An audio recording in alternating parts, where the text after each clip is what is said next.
Bonjour, bonjour, peuple racheté de Dieu. Que le Seigneur vous bénisse ce matin. Que le Seigneur vous accompagne dans toutes vos activités. Que sa lumière luise sur votre sentier. Je vous souhaite de passer une excellente journée dans la paix de notre Seigneur Jésus-Christ. Alors ce matin, je viens avec un message de la part du Seigneur. Un message que j'ai intitulé « La prière agonisante met le ciel en état d'urgence ».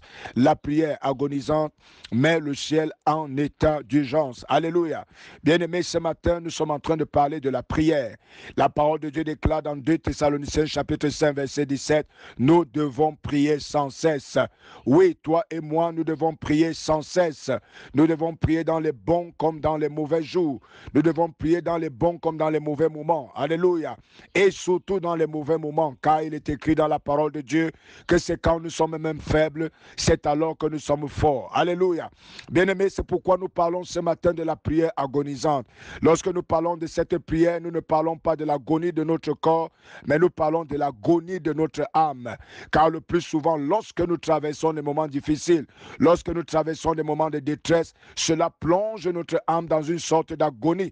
Et cela se traduit par notre corps au travers de l'abattement, de la tristesse et du découragement. Et bien aimé, ce matin, aucune situation ne doit abattre un enfant de Dieu. Aucune situation ne doit t'empêcher de t'exprimer devant ton Père. C'est la raison pour laquelle je vais te donner un secret. Même dans l'abattement, tu as le pouvoir de parler à Dieu. Et même, je te dirais, c'est dans les moments difficiles, dans les moments d'abattement, dans les moments de tristesse les plus élevés que ta voix peut se faire entendre par le ciel. Et bien aimé, lorsque nous parlons donc de la prière agonisante, nous parlons de cette prière dans laquelle nous exprimons notre tristesse, nous exprimons l'abattement de notre âme, nous exprimons notre agonie à Dieu.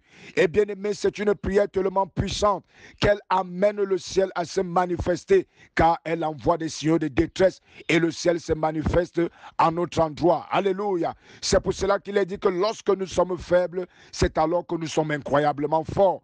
Car lorsque nous sommes dans la faiblesse, c'est alors que le ciel est en alerte auprès de nous.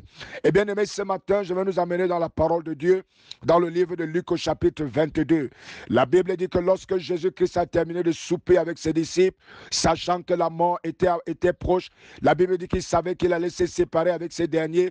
Et la Bible déclare, à cause de toutes ces choses, il était plongé dans de fortes émotions. Il était plongé dans un grand abattement qui a également plongé son âme dans l'agonie. Mais qu'est-ce que le Seigneur Jésus a fait? Il s'est dirigé dans le jardin de Gethsémane. Je voudrais te dire une chose ce matin. Gethsémane signifie la graine écrasée. Bien-aimé, au travers de sa direction dans le jardin de Gethsémane, cela nous montre que le Fils de Dieu était dans un abattement. Son âme était comme écrasée par le poids de la séparation, par le poids des soucis, par le poids de tout ce qu'il devait subir. Et bien-aimé, il a exprimé tout cela au travers de la prière. Alléluia. Et qu'est-ce qui s'est passé, nous dit la parole de Dieu? Dieu envoya immédiatement un ange pour venir le fortifier. Car en effet, lorsque nous sommes en train d'exprimer notre abattement, lorsque notre âme est écrasée et que de cet abattement et de cet écrasement montent néanmoins des sujets de prière, bien aimé, le ciel se met en alerte et le Seigneur a dû donc envoyer son ange pour venir le fortifier. Alléluia. Est-ce que toi qui m'écoutes ce matin, tu es dans l'abattement? Est-ce que toi qui m'écoutes ce matin, tu es dans la tristesse?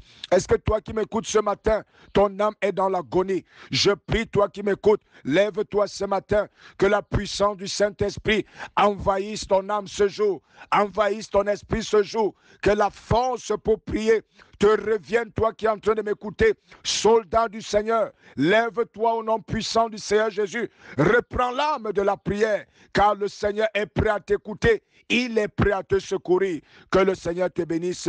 Shalom, shalom, shalom, shalom.